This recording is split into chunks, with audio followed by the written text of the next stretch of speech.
If you are against this war, you have got to speak up, stand up, show up now. Prior to the invasion, when we were in the lead up and build up to it, less than 1 in 4 Americans were in support of this. It was like 20, 21%.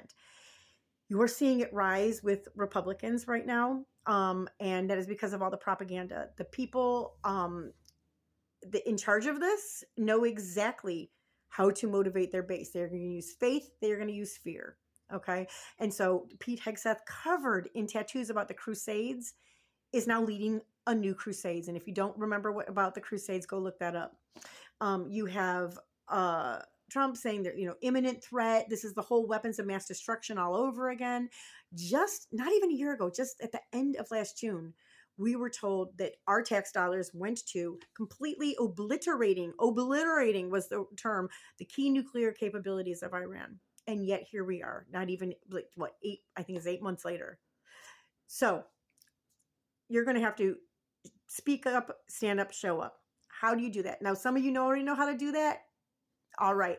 This video is going to be a little longer for the people who have maybe never done this before and aren't sure where to start. All right. The first thing you want to do is find out who your 2 senators are and who your congressperson is. And you can look that up. There's there's a like a little thing where you can put in where you live and it'll tell you through the government. So find out who they are. In your phone, put their contacts in. You want to have their DC office and a local office. And I recommend calling both when you call. You might have more than one local office and you can put them all down in case mailboxes are full. You can keep calling to all the different ones. So you want to call them. If you are somebody who's like, I don't like calling people, I don't feel like I know enough about the subject, they're going to quiz me or whatever, don't worry. That isn't going to happen. You do need to say your name and your zip code when you call. And then you can just say whatever you want. You can just say no war with Iran. You can say whatever the subject is. You can literally say one line if that's what you put me down for that. If you actually reach somebody, you can ask questions. You can do whatever you want. These people work for you. So if you're nervous about it, call after hours and leave a voicemail. Okay. You can write to them. I like to use, you can go to their websites and find how to, there's usually like a thing where you can email them directly. I also like to use something called ResistBot.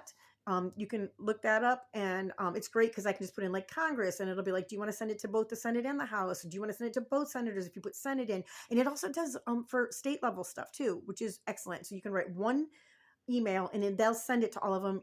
They'll email it. If you want to give them some money, they'll put a stamp on it and mail it for you, snail mail. Okay. What about, you got to stand up on a corner, right? So you got to get busy with finding some like-minded people, grab a piece of cardboard. You got a piece of cardboard laying around in your house somewhere, make a sign real fast. It doesn't have to make it easy to read. It could just say no war in this situation, whatever fuck ICE, whatever you want it to say, you can make it say it. Find people to gather with. How do you do that? Your local Facebook groups are going to be a really good asset for you. And through them, you will find eventually the groups that really comport with what you believe in and where you feel most comfortable. You may not find it right away. Keep looking. Go to an event anyways. You'll probably meet some more like-minded people. You'll see people with a sign that's like more like what you agree with. You might want to strike up a conversation with them, find out what else they're involved in. So look up things like your area, Indivisible, or your area progressive something, or try your county name, try your city name, a big city near you, your state, things like that. And you can start to whittle it down and find it. You can go to mobilize.us to find events going on near you. You can go to the Indivisible's website or 50501's website, No King's website. All of these things will help you to find and access things that are going on then you'll find your stuff and it's easy peasy after that. You want to put into your calendar March 28th because that is the next No Kings. I guarantee you there's a No Kings within driving distance of you. So you can make your plans to attend that. You have got to turn your social media page into your weapon of not mass destruction, but mass information. Okay. So you want to be sharing articles. If you have subscriptions and you think something's really important, share it as a gift article to your page. If your page is private, and you may want to consider making, if you're sharing it as a gift article, making that public, that singular post. Especially if you're not offering any commentary on it or anything like that.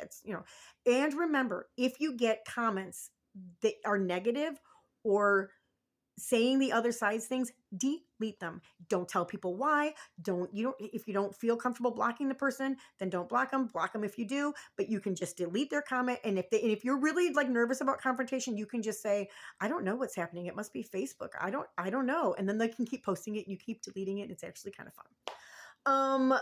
So there you go. Like, find like-minded people, stand with them, make your calls, make these people work for you. We can be louder than they can. We do not want to send our children off to a war that we don't even know what we're fighting for, but it definitely appears that we're fighting to repay other people the bribes that other people accepted. So no war. Let's go.